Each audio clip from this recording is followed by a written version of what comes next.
Hi, it's Kaz or Kazi from Property by Kazi, and we are back at another development tour. So today we've met some friends of the show and we're going to be talking to them about this project behind me. Now what they've done some magic. They've turned 2 into 6. This is a 2-bedroom house that was purchased and it's going to be converted into a HMO, 6 rooms, all en suites. But where can we find the team, the man himself, who can tell us more about this project?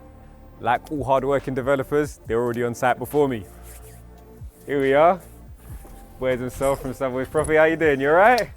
Good. How are you? So, appreciate you taking me down to this development today. So can you tell me why this property? Well, this was chosen by a client. It met their criteria in terms of what they wanted, in terms of the purchase price and the build. They're familiar with the area and it just literally ticked all the boxes for them. So I know we're going to speak at the end about the numbers because that's what everybody's here for. So make sure you stick around for that.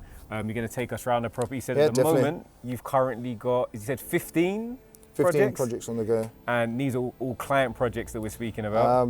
50-50. 50, so 50% yours, 50% client. That's you're right. sourcing properties for them to be able to effectively make their money work harder for them. That's correct. All right, let's go and see what you've done inside. Yeah, come in. Thank you.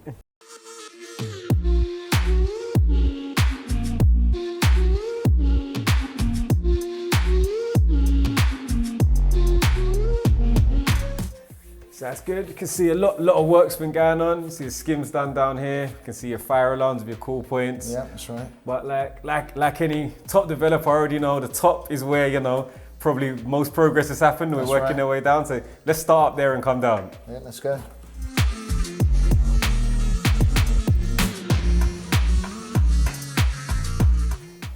So we can see a lot more progress up here. So talk me through the scope of the works in this project. Yeah, sure. So this was a former 2-bedroom mid-terrace house. What we've done here is we've added a loft conversion where we are at the moment, and there's been a 4-metre rear extension. There's a lot of partitions that have got in to divide and create the space. And we're probably now 8 weeks from completion. Yeah, no, it's looking good. I can see you've gone for like the feature walls, which is nice, Yeah, so this initial coat's gone in, and we'll be pushing ahead with the second coat very soon.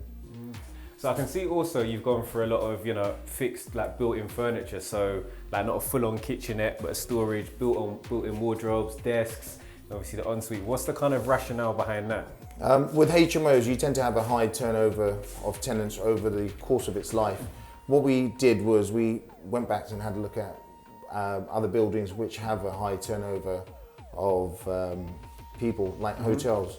And when you go into a hotel, what you notice is you don't really have anything that's freestanding, everything's bolted down. So we've sort of incorporated the same concept into our HMOs.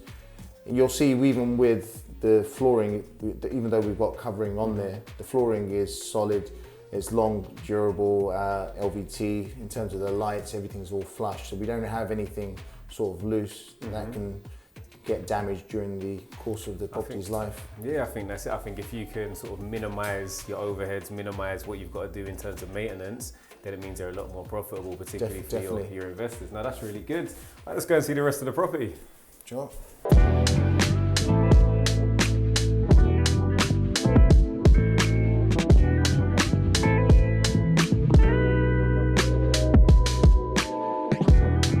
So we are back in another of the 6 rooms. Again, very similar feel. We can see a lot of progress has been made and it's been confirmed that we are only 8 weeks away. They said we're going to come back, we're going to check this date, we're going to come back in 8 weeks to see tenants moved in and smiling. But while it's like this, and you can see obviously there is still a lot of works going on, even with it being something that you're used to and doing multiple projects at once, what would you say is the most challenging part of project management and also this project in particular? I think for this one, because of Brexit, COVID, it's probably been the material prices gone up. They've shot up. I'm sure you know that anyway. They've gone up, 40%, 50%. That's probably been the challenge for us to stay within the budget that we give the client. As well as that, it's the labour. So it's really hard to find good labourers at the moment because a lot of them going back to Poland or wherever they've come from. Well, that's it. I guess obviously because of scope and economies of scale, because you're dealing with a lot more projects, you can potentially offer people a lot more work, and it's easier to kind of retain good labour. That works for us, absolutely, yeah, because what happens is rather than saying to our builders, you've got one project, we can say we can keep you busy for the whole year, so yeah. Yeah, no, that makes sense. All right, let's head downstairs.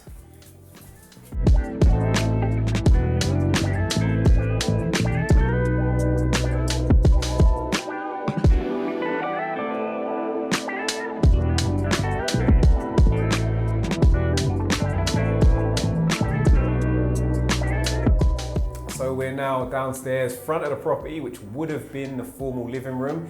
It's now bedroom number 4. So it's 1 upstairs, 2 in the middle, and 3 on the ground floor, where the kitchen's also located there as well. But I wanted to pick your brain a little bit more and ask you some questions for people that are starting out, because you're talking about doing 15 projects and having multiple build teams. But for somebody who's looking to find their first builder, what advice have you got to finding a good build team?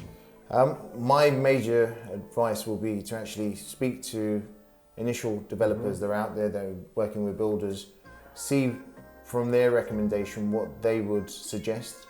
When we started off, we approached several developers and asked them, look, do you have someone reliable that we can use? And I think our first development project was just a rear extension, just to add some value so we can then refinance after. And we went from that, we learned a lot during the process, and then went on to slightly bigger and then slightly bigger. And then we're always constantly learning from a project. Always, once you're done, just look back, take some notes. Okay, what went well, what didn't go well, how could we improve this? And then that allows you to build the knowledge going forward, and you build your relationships with your contractors. I think that's some really good advice there. So yeah, that it is, make sure you get those personal recommendations in, reflect on your project and learn from your mistakes. And then where are we gonna go next? Shall we go and see the last 2 rooms in the property? Sure. Let's go.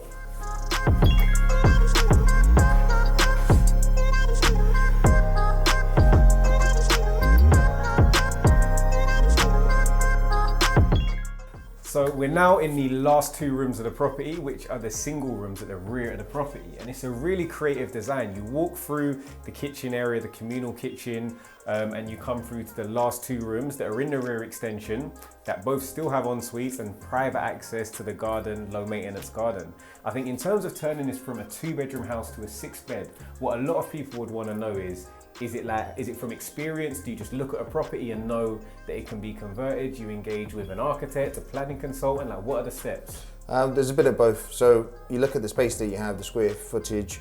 There's the minimum space standard for a room, excluding the bathroom, is 6.51 square meters. So you've got to ensure that you actually have usable space that meets that particular requirement. What we do is we have our ideas in terms of, if we partition here, we have it like this, it should work, but then we pass that across to our architect who will actually draw it out, and once they put the partition walls in, so on, to check that we actually meet those requirements, because if you don't, then it's an expensive mistake and you end up with a unusable room, which will then impact your GDV and your net rent.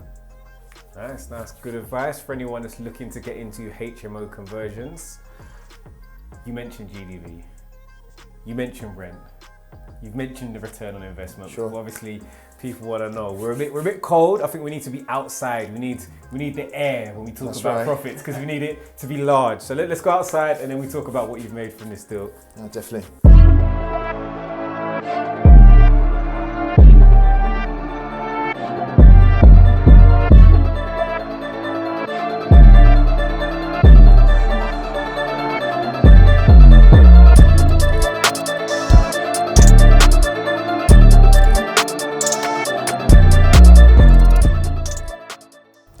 So we've seen inside, we've seen everything. It's looking really good. You've promised that 8 weeks we can come back. Yeah, we definitely. we can have a cup of tea. Yeah. Be ready to go. So we're going to be back in 8 weeks.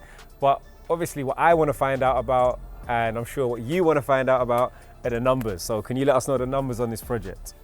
Sure. So the purchase is 425. The build is 130k. There's 20k of additional costs. The GDV's already been agreed from the start at 625. And we're hoping once it's done, we can smash those rents. We'll have We may be able to achieve 650k. There's a 20% return on investment for the client, and the rental on this will be £4,300 per calendar month.